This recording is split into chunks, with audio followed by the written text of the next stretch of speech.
I am Ali Jalali. I am a professor at the Near East South Asia Center for Strategic Studies at the National Defense University in Washington.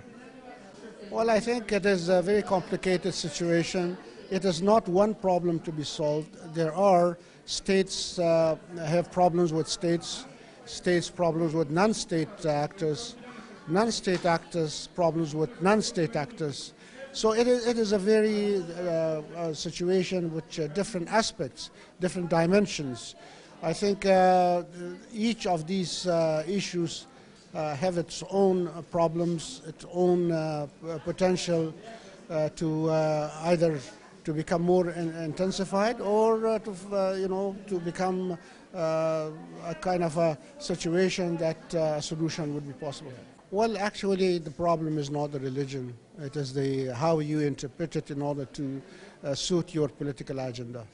And unfortunately, the different groups, in order to advance a certain agenda or political goal, they interpret Islam in different ways. They bring kind of a differences between the people of different sects, different ways of interpreting Islam, and that's the problem. I think the problem is not the religion, the problem is political interpretation of Islam. Afghanistan was governed by Taliban, which interpreted Islam in a very way that actually abused the rights of everybody. And at the same time, they were supported from the regional powers. So the Afghans wanted somebody to come and rescue them from that.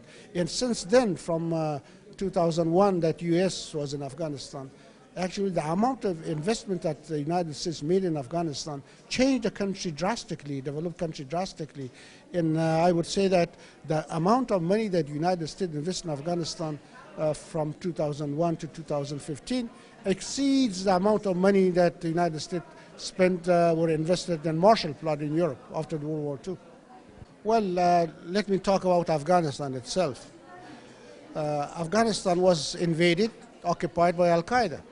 That's why for Al-Qaeda, its operative attacked the United States in New York and Washington. So what do you do? When Al-Qaeda actually hijacks the country and people do not want them to be there, if they attack at a major country, what do? They came not only to remove the Al-Qaeda and the Taliban, but also to build the country in a way that will not become again a source of international terrorism. In the past 15 years, during the Taliban period, only 900,000 people were going, only boys, teaching only, were taught only in madrasas. But in the 15 years, now in 15 years, past 15 years, 11 million Afghan children are going to school, modern schools, and including Turkey has established schools in Afghanistan. They're all modern schools. That's why it changed the situation drastically. Inshallah. Thank you very much.